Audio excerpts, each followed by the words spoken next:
আসসালামু আলাইকুম রহমতুল্লাহ। আজকে আমরা ১৯ নম্বর উপপাদ্য প্রমাণ করব। তো দেখো ১৯ নম্বর উপপাদ্যে কি বলা আছে, বৃত্তের একই চাপের উপর দণ্ডায়মান কেন্দ্রস্থ কোণ বৃত্তস্থ কোণের দ্বিগুণ। কেন্দ্রস্থ কোণটা হচ্ছে বৃত্তস্থ কোণের দ্বিগুণ।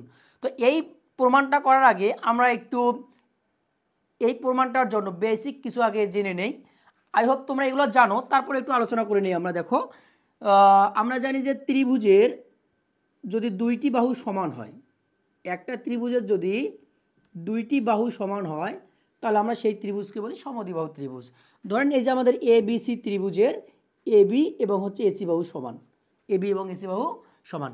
যদি কোনো ত্রিভুজের দুইটি বাহু সমান হয় তাহলে তার ভূমি সংলগ্ন যে কোণ দুইটা আছে এই কোণ দুইটাও কী হবে, সমান হবে। এই কোণ দুইটাও সমান হবে। তাহলে আমরা এই ত্রিভুজ থেকে বলতে পারি যে কোণ এ বি সি সমান কোণ এ সি বি, এইটা আমরা বলতে পারি। তাহলে এটা হচ্ছে আমাদের সমদ্বিবাহু ত্রিভুজের ক্ষেত্রে। এখন আমরা যদি যে কোনো ত্রিভুজের জন্য, আমরা যে তত্ত্বটা এখন দরকার আমাদের হচ্ছে যে কোনো ত্রিভুজের জন্য যদি আমরা কোনো একটা বাহুকে, ত্রিভুজের কোনো একটা বাহুকে যদি আমরা বর্ধিত করি, ত্রিভুজের যে কোনো একটা বাহুকে, তিনটা বাহুর যে কোনো একটা বাহুকে যদি আমরা বর্ধিত করি তাহলে সেইখানে একটা কোণ উৎপন্ন হয় যেটাকে আমরা বলি হচ্ছে বহিস্থ কোণ। কী কোণ? বহিস্থ কোণ। তাহলে আমাদের এখানে শর্ত হচ্ছে এই যে বহিস্থ কোণটা এ সি ডি, এই বহিস্থ কোণটা আমাদের ত্রিভুজের যে বিপরীত অন্তস্থ কোণ দুইটা আছে হচ্ছে বি এ সি এবং এ বি সি, এই দুইটার যোগফলের সমান। তাহলে আমাদের ত্রিভুজের বহিস্থ কোণ হচ্ছে এ সি ডি, এই কোণটা অবশ্যই কী হবে আমাদের বিএসি প্লাস এবিসি, এই দুইটা কোণের সমান হবে। তাহলে কোনো ত্রিভুজের বহিস্থ কোণ ওই ত্রিভুজের বিপরীত অন্তস্থ কোণ দ্বয়ের যোগফলে সমান। এই তত্ত্বটা আমাদের মনে রাখা দরকার। তাহলে আমরা দেখলাম যে সমদ্বিবাহু ত্রিভুজের যদি দুইটি বাহু সমান হয় তাহলে তার ভূমি সংলগ্ন কোণ দুটি সমান, এবং ত্রিভুজের বহিস্থ কোণ সেই ত্রিভুজের বিপরীত অন্তস্থ কোণ দুটার যোগফলের সমান। এখন দেখো আমরা যদি আরেকটু দেখি যে আমাদের এই যে বৃত্তের যে বৃত্তস্থ কোণ এবং কেন্দ্রস্থ কোণ এবং বলা আছে একই চাপ, আমরা যদি একটু আলোচনা করি তাহলে দেখো যদি এইটা একটা বৃত্ত হয়, ধরেন এইটা হচ্ছে আমাদের ও কেন্দ্র বিশিষ্ট বৃত্ত, এই যে বৃত্তটা, এই ও কেন্দ্র বিশিষ্ট বৃত্তটা যদি আমরা দেখি তাহলে এই ও কেন্দ্র বিশিষ্ট বৃত্তের মধ্যে যদি দেখো পরিধিতে যে কোনো দুইটি যদি আমরা বিন্দু চিন্তা করি, ধরেন এটা হচ্ছে আমাদের এ বিন্দু, এটা হচ্ছে আমাদের বি বিন্দু, তাহলে এই যে দুইটি বিন্দুর মধ্যবর্তী যে দূরত্ব এইটাকে আমরা বলি চাপ, এটাকে আমরা কি বলি, চাপ। তাহলে দেখো এখানে আমরা যদি দেখি এ বি চাপ বলি তাহলে এটাও আমাদের মধ্যবর্তী দূরত্ব এর মধ্যে, এটাও এ বির মধ্যে, এ বির মধ্যে মধ্যবর্তী দূরত্ব। তাহলে এই যে চাপটা, এই চাপটাকে বলবো আমরা হচ্ছে উপচাপ, আর এটা হচ্ছে অধিচাপ, এটার নাম হচ্ছে অধিচাপ। তাহলে এটা হচ্ছে উপচাপ, এটা হচ্ছে অধিচাপ। এখন যদি আমরা এইখানে আর একটা বিন্দু কল্পনা করি, ধরেন এইটা হচ্ছে সি বিন্দু, তাহলে দেখা যায় যে এটা হচ্ছে এসি চাপ, এটা হচ্ছে এবি চাপ, এটা হচ্ছে বিসি চাপ। তাহলে পরিধির কোনো বৃত্তের পরিধির মধ্যস্থ কোনো দুইটা বিন্দুর যে মধ্যবর্তী দূরত্ব সেটা হচ্ছে আমাদের চাপ, সেটা হচ্ছে চাপ। বলছে ওই একই চাপের ওপর, এই একটা চাপের ওপরে যদি আমরা বৃত্তস্থ কোণ এবং কেন্দ্রস্থ কোণ অঙ্কন করি তাহলে হচ্ছে পরিধিতে, কোনো বৃত্তের পরিধিতে যে কোণটা উৎপন্ন হয় সেটা হচ্ছে আমাদের বৃত্তস্থ কোণ, এবং কোনো বৃত্তের কেন্দ্রে যে কোণ উৎপন্ন হয়, কেন্দ্রের মধ্যে যে কোণ উৎপন্ন হয় সেটা হচ্ছে আমাদের কেন্দ্রস্থ কোণ। তাহলে আমাদের প্রমাণ করতে বলছে এই যে কোণটা, এই কোণটা এই কোণের দ্বিগুণ, এই কোণের দ্বিগুণ, এটা আমরা প্রমাণ করব। তাহলে দেখো আমরা যদি আমাদের চিত্রের মধ্যে দেখি তাহলে এখানে হচ্ছে আমাদের দেখো এই যে এই কোণটা হচ্ছে আমাদের বৃত্তস্থ কোণ, এবং এই যে কোণটা এটা হচ্ছে আমাদের কেন্দ্রস্থ কোণ। তাহলে আমাদের প্রমাণ করাইতে হবে যে এই কোণটা, এই কোণটার হচ্ছে দ্বিগুণ, এই কোণটার দ্বিগুণ।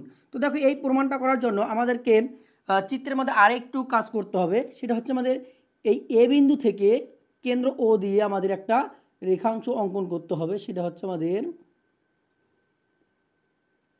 ওডি। আমরা যদি কেন্দ্র ও দিয়ে একটা এডি রেখা অঙ্কন করি তাহলে আমাদের হচ্ছে এখন চিত্রটা সম্পূর্ণ হয়ে গেল।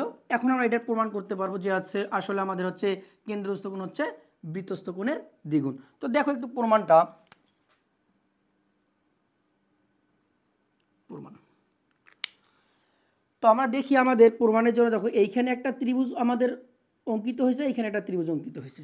তো আমরা যদি প্রথম এই ত্রিভুজটা নিয়ে কাজ করি তাহলে দেখো এই ত্রিভুজের মধ্যে এই যে কেন্দ্র থেকে এ, তার মানে ও এ এবং হচ্ছে ও বি দুইটা হচ্ছে এই বৃত্তের হচ্ছে ব্যাসার্ধ, বৃত্তের ব্যাসার্ধ। তাহলে এই যে আমাদের ত্রিভুজটা ও এ বি ত্রিভুজটা, এই ত্রিভুজটাতে দেখো ও এ এবং ও বি সমান, ও এ সমান হচ্ছে ও বি, ও এ সমান ও বি। যেহেতু ও এ এবং ও বি সমান, তাহলে আমরা আমাদের ও এ বি ত্রিভুজটাকে বলতেই পারি সমদ্বিবাহু ত্রিভুজ। তাহলে আমরা লিখব যে সুতরাং ত্রিভুজ ও এ বি সমদ্বিবাহু ত্রিভুজে। তাহলে আমরা একটু আগে দেখে আসলাম যে যদি সমদ্বিবাহু ত্রিভুজ হয় তার ভূমি সংলগ্ন যে কোণ দুইটা ওটা কি হবে, সমান হবে। তাহলে দেখো এই যে এই ত্রিভুজের এইটা কোণ আর এই যে কোণটা এইটা অবশ্যই সমান হবে। তাহলে এই কোণটা কি, এই কোণটার নাম হচ্ছে আমাদের বিএও সমান হচ্ছে এ বিও। এই কোণ দুটো পরস্পর সমান আমরা প্রমাণ করতে পারি। তাহলে এখন দেখো আমরা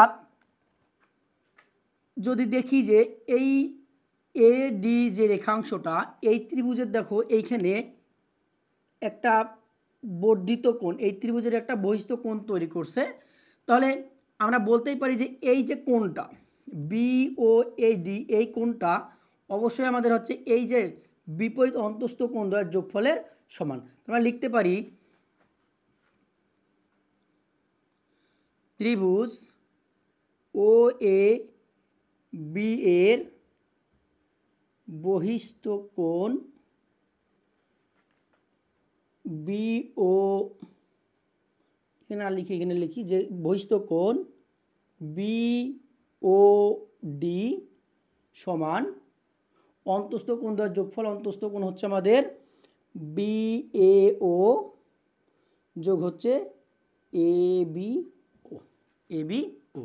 তো দেখো আমরা লিখতে পারি বা বিওডি সমান, দেখো আমরা এটা লিখি যে বি এ ও প্লাস, তাহলে দেখো আমাদের এই যে এ বিও এখানে লেখা আছে, দেখো এ বিও আর বি এ ও সমান। তাহলে আমরা এই এ বি ও এর মানটা বি এ ও লিখতে পারি, কারণ যেহেতু এ বি ও এবং বি এ ও সমান, তাহলে আমরা লিখতেই পারি এখানে এ বি এ বি ওর জায়গা হচ্ছে কোণ বি এ ও, এটা আমরা লিখতে পারি। তো দেখো বা বিওডি সমান, দেখো বিএও একটা বিএও একটা, তার মানে 2 বিএও। এটা হচ্ছে আমাদের 1 নং সমীকরণ। যদি আমরা করি তাহলে দেখো আমরা এই যে প্রথম যে ত্রিভুজটা, এই প্রথম ত্রিভুজের জন্য পাইলাম যে এই কোণটা, এই যে বিওডি এই কোণটা, মানে এই যে এই কোণটা, এই যে আমাদের এই কোণটা আছে বিএও কোণটা, এই কোণটার হচ্ছে দ্বিগুণ, এই কোণটা হচ্ছে এই কোণটার দ্বিগুণ। তো আমরা যদি অনুরূপভাবে পরের যে আমাদের ত্রিভুজটা আছে এইটাতে দেখি, তাহলে দেখো এইটার এই বাহুটা আর এই বাহুটা সমান, তার মানে এটা সমদ্বিবাহু ত্রিভুজ। এটার ক্ষেত্রেও কি এই যে কোণটা আছে সিওডি, এই কোণটা অবশ্যই এই কোণটা আর এই কোণটার যোগফলের সমান। তার মানে আমরা অনুরূপভাবে লিখতে পারি যে অনুরূপভাবে আমরা কি লিখতে পারি, এই কোণটা হচ্ছে কি এই দুইটা কোণের যোগফলের সমান, আবার এই কোণটা হচ্ছে এই কোণটার সমান, যেহেতু এটা সমদ্বিবাহু ত্রিভুজ। তার মানে আমরা লিখতে পারি আমাদের যে এইটার মতন করে বিওডি, তার মানে এখানে লিখতে পারি সিওডি, সিওডি কোণ সিওডি কি এই কোণটার দ্বিগুণ, এই কোণটার দ্বিগুণ, তার মানে হচ্ছে 2 সি এ ও, এই কোণটার দ্বিগুণ। এটাকে করি আমরা 2 নং সমীকরণ। তাহলে এখন যদি আমরা 1 নং এবং 2 নং সমীকরণ যোগ করে দেই, তাহলে দেখো যে 1 নং সমীকরণ যোগ হচ্ছে 2 নং সমীকরণ, 1 ও 2 নং সমীকরণ যদি আমরা যোগ করে দেই, তো সমীকরণের যোগ তো আমরা সবাই করতে পারি যে সমীকরণের যোগ হচ্ছে বাম পাশেরগুলো বাম পাশের যোগ, ডান পাশেরগুলো ডান পাশে যোগ। তো বাম পাশেরগুলো বাম পাশে যোগ করে দেই, দেখো 1 নং সমীকরণের বাম পক্ষে কী আছে, বাম পক্ষে আছে বি ও ডি প্লাস 2 নং সমীকরণের বাম পক্ষে কি আছে সিও ডি সমান 1 নং সমীকরণের ডান পক্ষে কি আছে আমাদের 2 কোণ বি এ ও প্লাস 2 নং সমীকরণের ডান পাশে কি আছে 2 কোণ সি এ ও, এটা আমাদের আছে। তো এখন যদি আমরা দেখি এই বিওডি ও সিওডি, তার মানে যে এই কোণটা আর এই কোণটা বিওডি সিওডি, মানে এই কোণ আর এই কোণ, তো এই দুইটা কোণকে আমরা একত্রে কি লিখতে পারি বিও সি লিখতে পারি। বিও সি মানে এই দুইটা কোণকে আমরা একসঙ্গে লিখতে পারি যে কোণ বিও সি সমান, আমরা দেখো আমাদের এখানে দুইটা হচ্ছে কোণ আছে 2BAO 2CAO, তার মানে আমরা 2 কমন নিতে পারি। 2 যদি আমরা কমন নেই তাহলে দেখো কি হয়, তাহলে এখানে হচ্ছে BAO প্লাস কোণ CAO। এখন যদি আমরা এখানে দেখি যে আমাদের বাম পক্ষে কি আছে BOC সমান 2 ইন্টু, দেখো আমাদের এখানে BAO CAO, তার মানে হচ্ছে BAO এই কোণটা CAO এই কোণটা, এই কোণ দুইটাকে আমরা একত্রে লিখতেই পারি যে BAC, লিখতেই পারি আমরা কোণ BAC। দেখো এই যে আমাদের বাম পক্ষের যে কোণটা আছে এইটা আমাদের হচ্ছে কেন্দ্রে উৎপন্ন হয়েছে, তার মানে এটা কেন্দ্রস্থ কোণ সমান, দেখো এই যে আমাদের বিএসি বৃত্তের পরিধিতে উৎপন্ন হয়েছে, তার মানে এটা বৃত্তস্থ কোণ 2 ইন্টু বৃত্তস্থ কোণ। তাহলে দেখো আমাদের প্রমাণ চলে আসছে যে কেন্দ্রস্থ কোণটা হচ্ছে বৃত্তস্থ কোণের দ্বিগুণ, এইটাই হচ্ছে আমাদের প্রমাণ।